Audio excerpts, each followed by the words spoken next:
नमस्कार मित्रांनो, स्वागत आहे तुमचं संजय रानकर ब्लॉग्सवर। आज मी आणि शशी, हा माझा मित्र शशी आहे। आज आम्ही आलो कोरलाईला। तर कोरलाईचा समुद्र हा नितांत सुंदर आणि खळखळणारा, म्हणजे जिथे मनाला शांती वाटते। आम्ही ज्या ठिकाणी आहोत कोरलाईला, त्या बीचवर जर तुम्ही आलात तर खरोखरच तुमच्या मनाला एकदम शांतता मिळण्याखेरीज दुसरं काही मिळणार नाही इथे। आणि आता माझ्या मागे जे तुम्ही बघताय तो एक दीपस्तंभ आहे खाली, आणि वरती जो डोंगर आहे त्या डोंगराच्या वरती आहे कोरलाईचा किल्ला। म्हणजे जेव्हा ब्रिटिशकालीन दीपस्तंभाचं काम होतं त्याच्या अगोदरपासून तिथं कोरलाईचा किल्ला आहे। बघत राहा संजय रानकर ब्लॉग्सवर। थँक्यू। कोकणातील रायगड जिल्ह्यामध्ये मुरुड तालुका आहे आणि मुरुड तालुक्याच्या कुंडलिका खाडीच्या मुखाजवळ उत्तर बाजूला रेवदंड्याचा किल्ला आहे, तर दक्षिणेकडे कोरलाई गावाजवळ कोरलाईचा किल्ला आहे।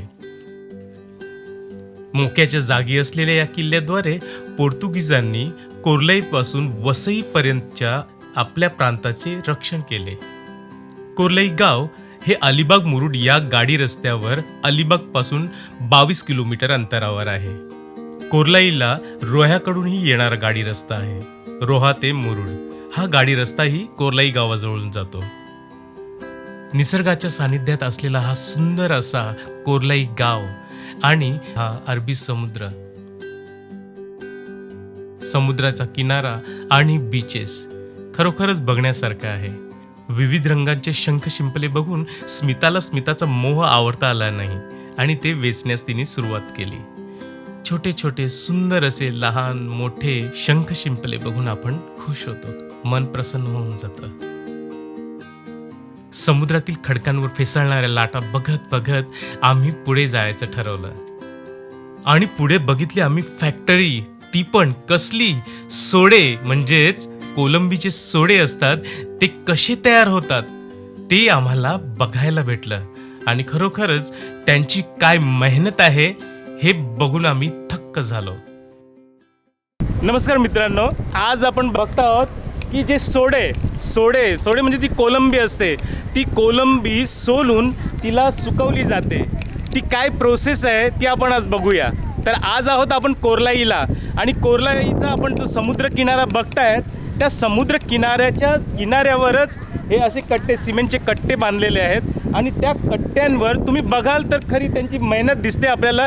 एक कोलंबी सोलून ती एक सरळ, जसं म्हणजे आपण रांगोळी काढतो, म्हणजे जेव्हा दिवाळीच्या सणात अंगणात आपण जशी रांगोळी काढतो त्या रांगोळीचा ती रांगोळी इझी काढू शकतो आपण, पण इथे मेहनत बघा की एक कोलंबी सोलून ती एक कशी सुकत टाकली आहे ती तुम्ही बघू शकता।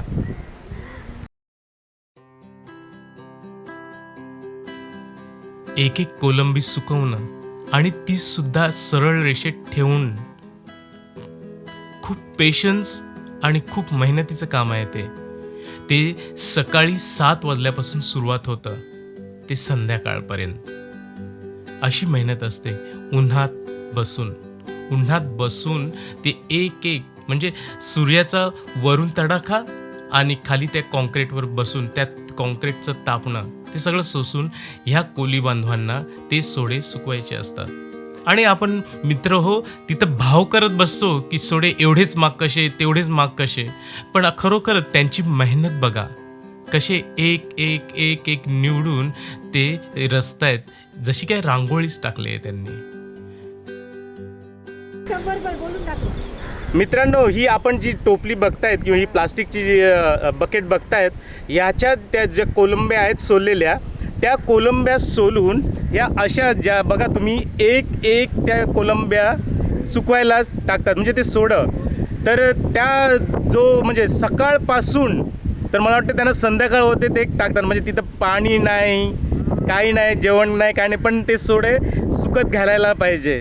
तर असा हा त्रास, या उन्हात तुम्ही बघाल का ताईंनी कॅप पण घातलंय, कारण नाही उन्हात तुम्ही बसू शकत नाही या उन्हात।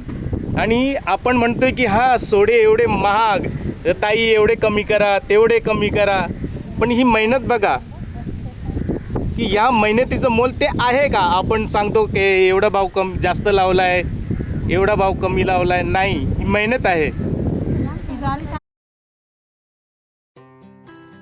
मावशीला विचारलं, सकाळपासून संध्याकाळपर्यंत तू इथे असतेस, मावशी किती देतात तुला हे रोजगार हो? आणि जेव्हा त्यांनी सांगितलं तेव्हा मला अक्षरशः दया आली. अरे बापरे, एवढंच रोजगार. मित्रांनो, आपण ते त्या मावशींना आपण बघितलं की ते सुकवत होते, सोडे सुकवत होते, कोलंबी सुकवत होते. आणि हे बघा, हे दादा ते सुकवलेले सोडे एकत्र करतायत. बघा, एवढ्या उन्हात त्यांना हे बसायला लागतं आणि हे सोडे एक एक करून एकत्र काढायला लागतात, निवडायला लागतात. दिवसभर ज्या कोलंब्या म्हणजे सोडे जे सुकट टाकलेले असतात ते शेवटी दिवसाअखेरीस एकत्र जमा करतात आणि एकत्र जमा करून निवडून परत ते मार्केटला जातात.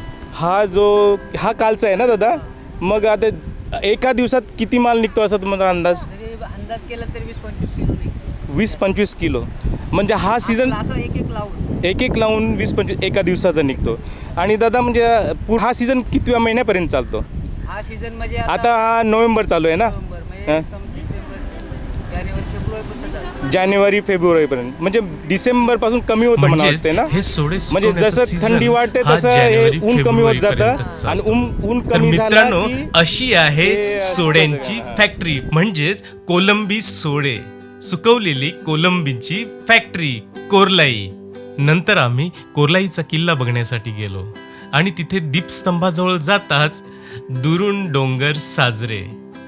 आम्हाला वरती जाता आलं नाही, त्यामुळे आम्ही खालूनच जितकं पाहता येईल तेवढं खालून पाहिलं.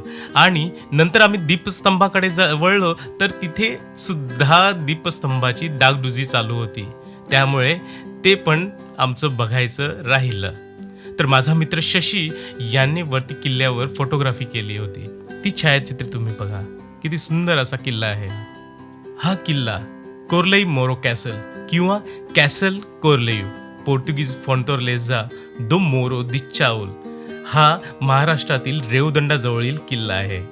तर मित्रांनो, संपूर्ण ठिकाण बघण्यासाठी ज्यांनी आम्हाला मदत केली आणि ज्यांच्याबरोबर फिरलो तसा हा आमचा मित्र, national award winner photographer Shashikant Patil Ghansoli, असा हा आमचा लाडका छायाचित्रकार शशी. चला मंडळी, स्वस्त रहा, फिरत रहा, जीवन गाणे गात रहा. माझ्या नवनवीन व्हिडिओसाठी संजय रानकर ब्लॉग्स सबस्क्राईब करायला विसरू नका.